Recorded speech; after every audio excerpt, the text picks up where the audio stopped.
ఎందుకంత బాధ ప్రియమైన వాళ్ళరా? అర్ధాంతరంగా చావడం దీనికి కాస్త తగ్గించుకో. నా దేవుడు ఇంకను మిమ్మల్ని హెచ్చించును గాక, గణపరచును గాక, గొప్ప చేయును గాక. హల్లెలూయా. ఇంకొక అనుభవం మీకు చెప్తాను చూడండి.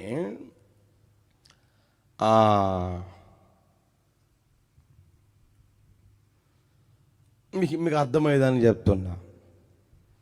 తాటి చెట్టు తెలుసునా? తాటి చెట్టు మాకు అసలు తెలియదు అన్నట్టు చూస్తున్నారే.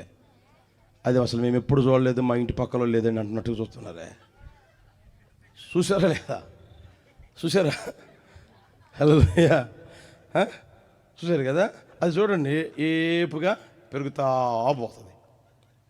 అవునా కదా? ఇక్కడ చూస్తున్నారు, అవునా కదా? ఏపుగా పెరుగుతా పోతుంది. దాని దగ్గరే అదిగో చూడండి, చిన్న గడ్డి పరక ఉంటుంది, గడ్డి కూడా ఉంటుంది దాని చుట్టూరు. ఉండదా? ఉంటుంది. ఆ పైకి ఎదిగిన ఈ చెట్టు అంట, తాటి చెట్టు, ఈ కింద ఉన్న గడ్డి పరకను చూస్తుందంట. చూసి, ఎంతకాడిగాడే ఉంటావా, నాకులాగా పెరగవా? ఎంతకాడికి అట్లా ఉంటావా, నాకులాగా పెరగవా? నీ అంత ఎత్తు నేను ఎదగలేనులే. నువ్వేమో అక్రమం చేస్తున్నావు, అన్యాయం చేస్తున్నావు, దుర్మార్గమైన పని చేస్తుంటివి, నీది గాంధీం ఆక్రమించుకుంటుంటివి, లంచాలు తీసుకుంటుంటివి, దుర్మార్గమైన పని చేస్తూ ఉంటుంటివి. నువ్వే అంత ఎత్తు ఎదిగితివి, బిల్డింగ్ మీద బిల్డింగ్ కట్టి 4 అంతస్తులు వేసాము అంటున్నావు. ఎవడైనా నీ గురించి చెప్పుకుంటావు నీతిగా బతుకుతున్నావని. నీ అంత ఎత్తులో ఎదగలేనులే నేను, నా వల్ల కాదులే, నేనేదో గడ్డి పరకలాగా ఇలాగే ఉంటానులే, చిన్నదానిలాగా ఉంటానులే బాబు, నాకు ఇజ్జాలే అని ఇదేమో తగ్గించుకుంటుంది, అదేమో హెచ్చించుకుంటుంది. గర్వం. పొద్దున్నే దాన్ని చూసి ఎట్ట తిప్పుతుంది. అది ఏదే చెప్పండి? ఆ చెట్టు ఇటు తిప్పుతుంది, మీసల మేలేస్తుంది. పొద్దున్నే చూసి ఇట్ట ఇరుచుకుంటుంది. ఇది ఆ నడక చూడండి, కావాలండి. చూసారా మీరు ఎప్పుడన్నా? ఆ నడక చూడండి, ఇట్ట పోతుంటాడు వాడు, ఈర్చుకుంటా. అంత ఈర్చుకోవడం దేనికి అర్థం కాదు. వాడి దగ్గర ఉన్న డబ్బును బట్టో లేకపోతే దేన్ని బట్టో మనకు తెలీదు. అప్పుడప్పుడు పక్కన వాళ్ళు అంటారు, అంత ఇరుసుకో మాకులే అయ్యో. అవునా కదా? అంటే అర్థమైపోయిందా లేదా? అదేమో అట్లా చేస్తూ ఉంటే ఇదేమో ఇట్లా చేసిందంట. వద్దులయ్యా బాబు, నాకెందుకు బాబు, ఉన్న కాడుకుంటా, దేవుడిచ్చింది తింటా, దేవుడిచ్చిన కట్టుకుంటా, దేవుడిచ్చిన బతుకుతాం, నాకెందుకు అయ్యా ఇవన్నీ అని అంటా ఉన్నది. అని నవ్వుతా ఉందండి. ఒక రోజున పాపం ఏమండి, చెప్పా పెట్టకుండా తుఫాను వచ్చింది. తుఫాను వస్తే ఆ గాలి ఏమండి ఇంచుమించుగా 90, 100, 120, 130, 150 కిలోమీటర్ల స్పీడ్లో వచ్చిందంట. ఏమండి ఆ గాలి ఒక్కసారి కొట్టడం అంత ఏపుగా పెరిగిన చెట్టు అడ్డం పడిపోయింది. ఆ తర్వాత తుఫాను ఆగిపోయిందండి. తెల్లారిందండి. తెల్లారేసరికి గడ్డి పరక చూస్తా ఉందంట.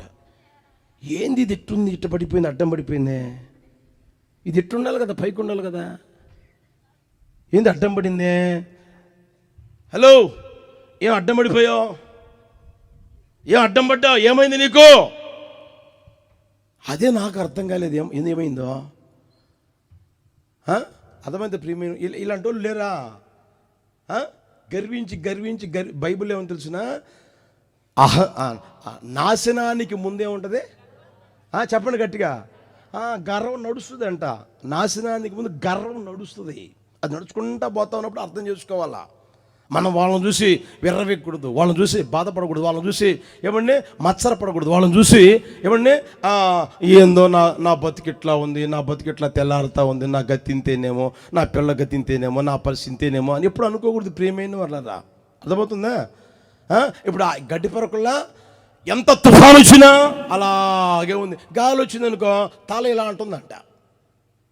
గడ్డి పరకు చూసేటప్పుడన్నా తల ఎట్టుంటుంది, ఇట వంగుద్ది. ఇటు గాలి వస్తే ఇటు వంగుద్ది, ఇటు గాలి వస్తే ఇటు వంగుద్ది. అది పొరపాటును కూడా అది అడ్డం పడిన దాఖలాలు ఎక్కడైనా చూసారా? అలాగే ఉంటుంది. ఎంత గాలి అయినా రాని, ఎంత తుఫాన్లు అయినా రాని ఏమండి ఆ గడ్డి పరకు అలాగే ఉంటుంది.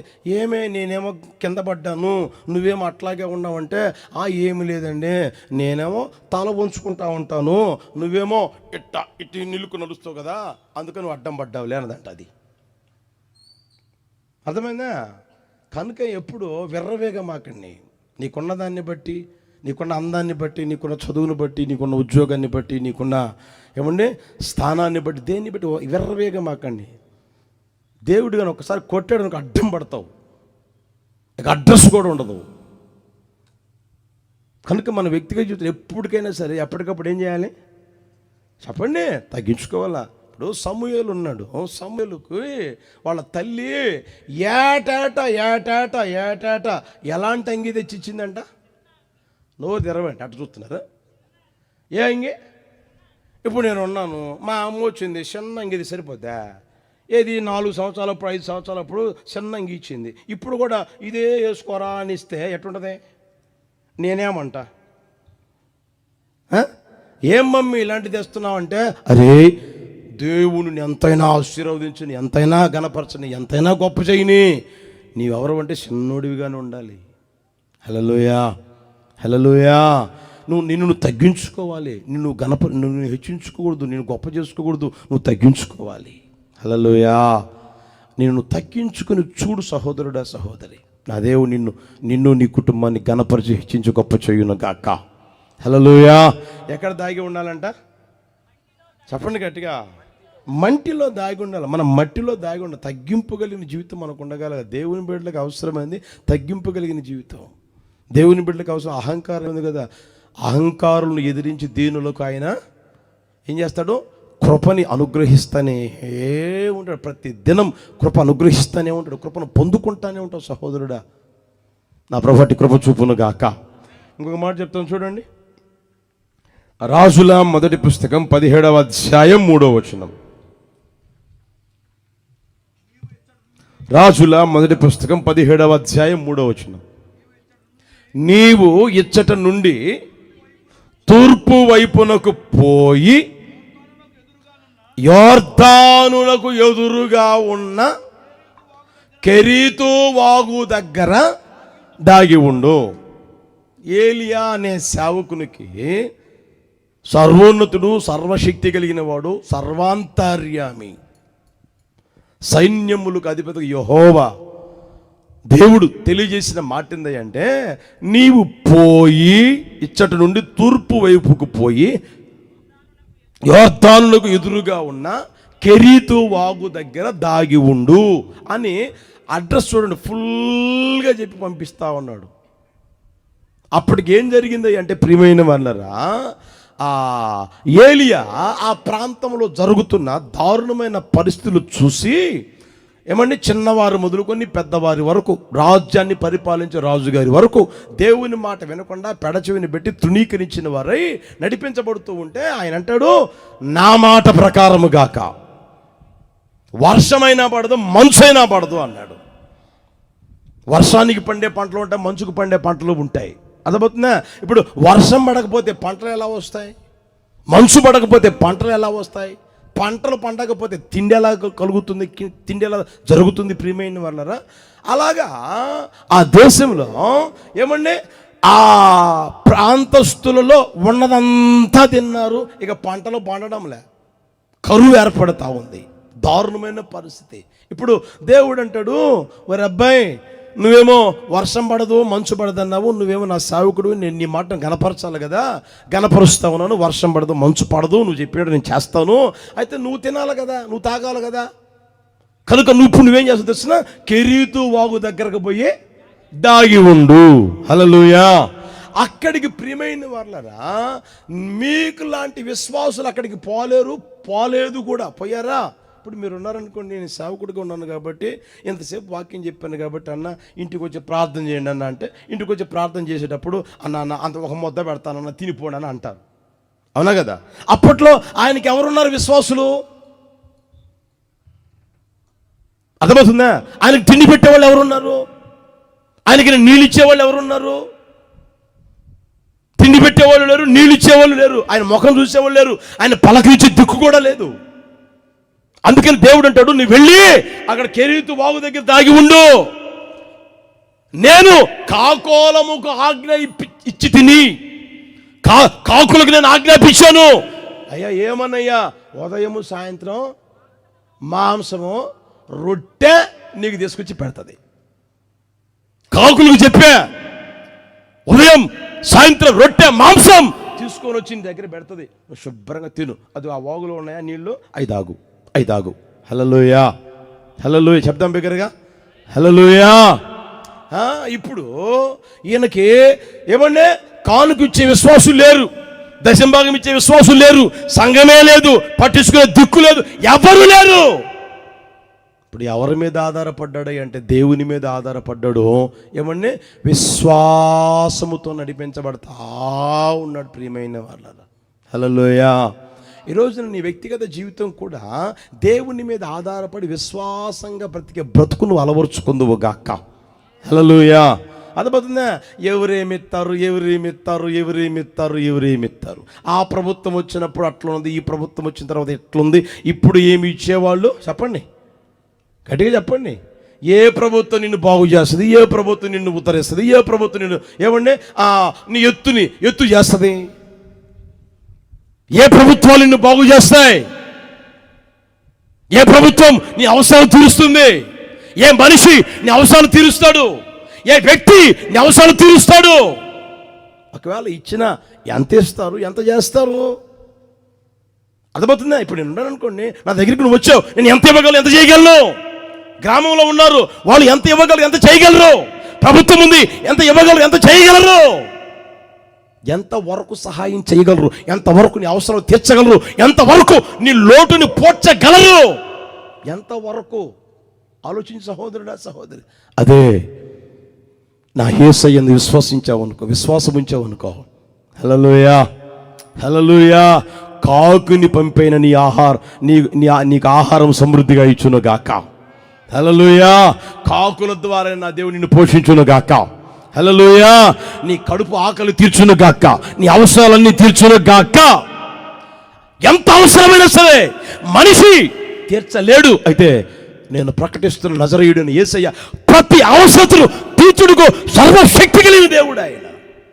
అర్థమవుతుందా? నీకు ఎంతైనా సహాయం చేస్తాడు సహోదరుడా సహోదరి.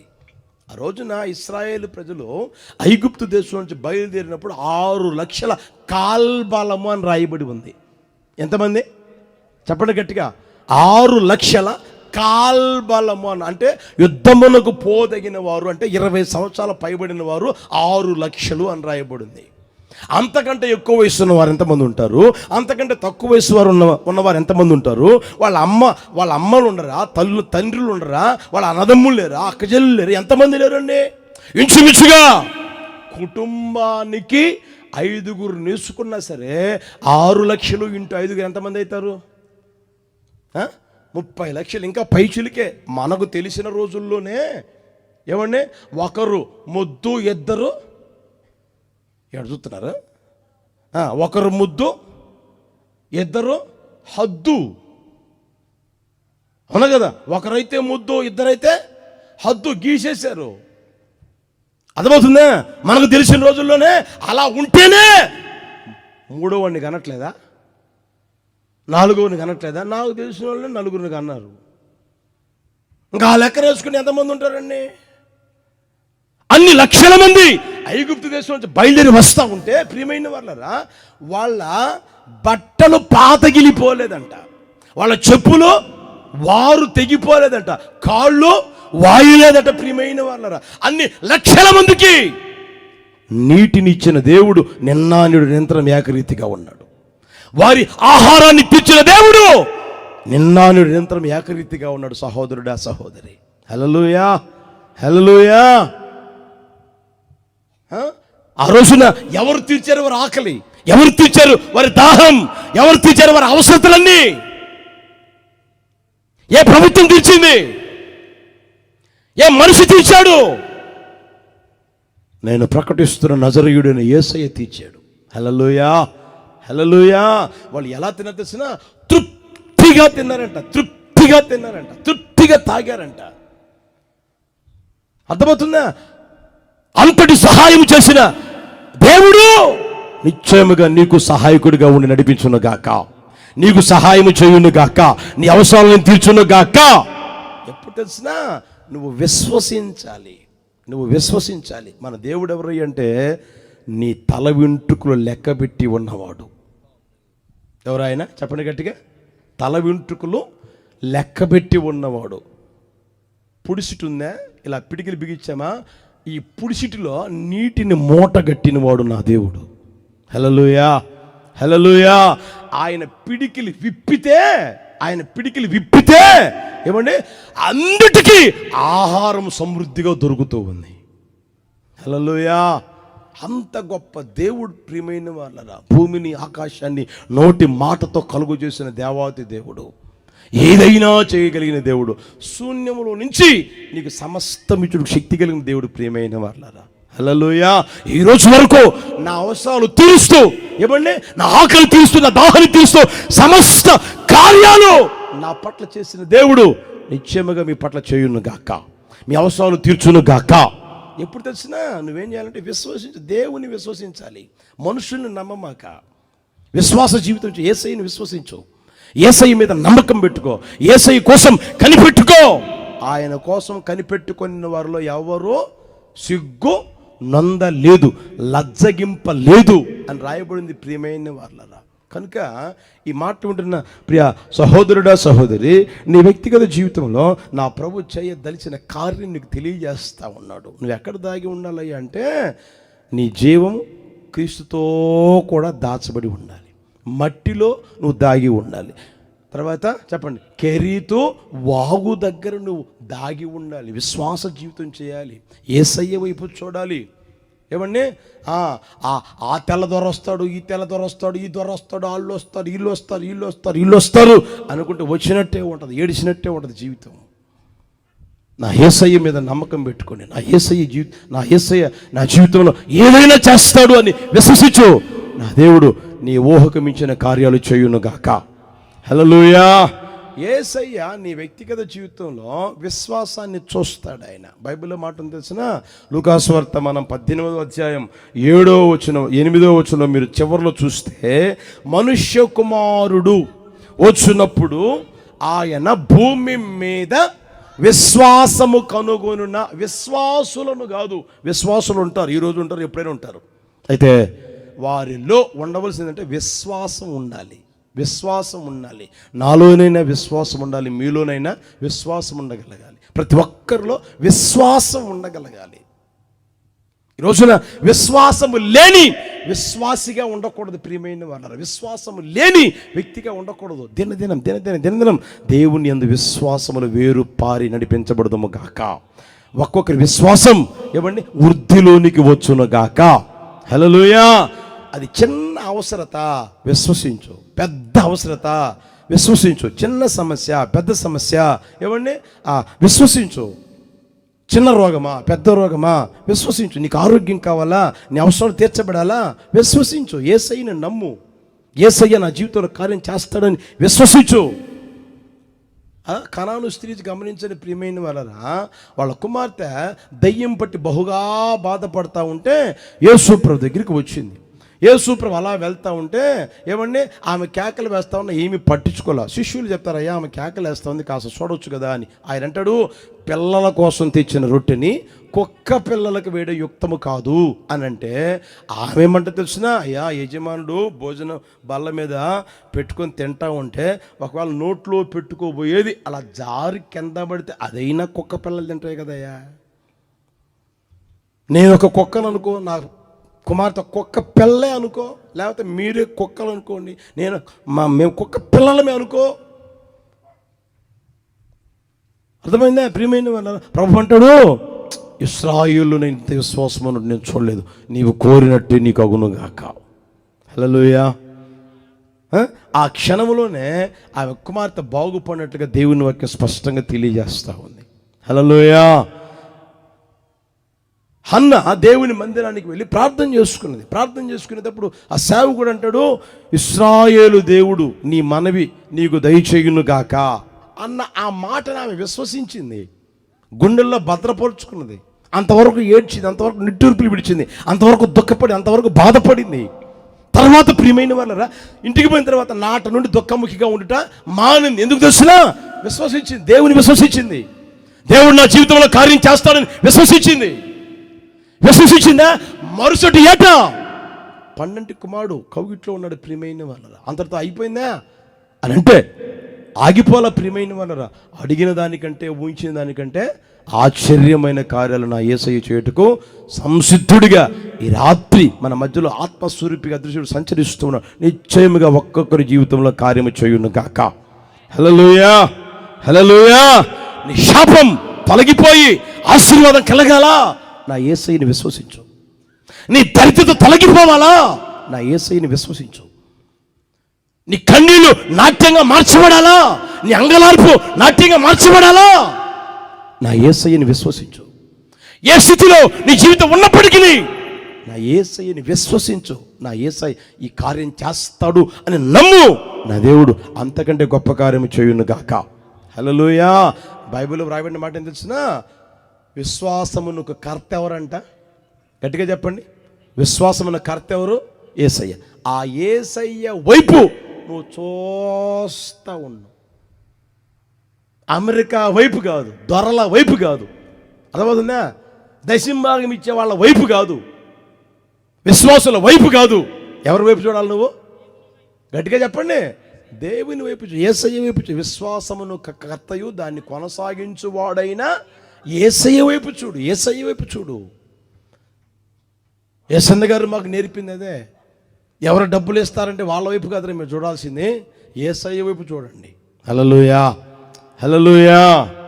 ఆయన వైపు నువ్వు చూస్తే వారు ఆయన వైపు కన్నులెత్తగా, వారు ఆయన వైపు చూడగా వారికి వెలుగు కలిగెను, వారికి ఆశీర్వాదము కలిగెను, వారికి దీవెన కలిగెను.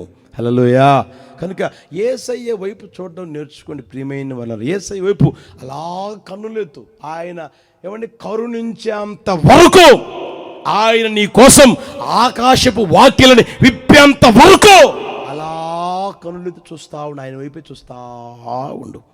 హల్లెలూయా. నా యేసయ్య నీ కోసం ఆకాశపు వాక్యాలను విప్పును గాక, పట్టజాల విస్తారమైన దీవెనలు కుమ్మరించును గాక. హల్లెలూయా, హల్లెలూయా. ఇంకొక మాట చెప్తాను చూడండి, ఈ మాట చెప్పి ముగిస్తాను చూడండి. లూకాసు వర్తమానం 1వ అధ్యాయం 35వ వచనం.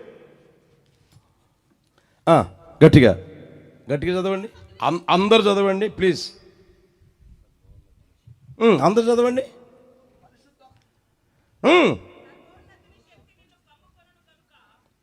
35 దూత, పరిశుద్ధాత్మ నీ మీదికి వచ్చును, సర్వోన్నతుని శక్తి నిన్ను కమ్ముకోను.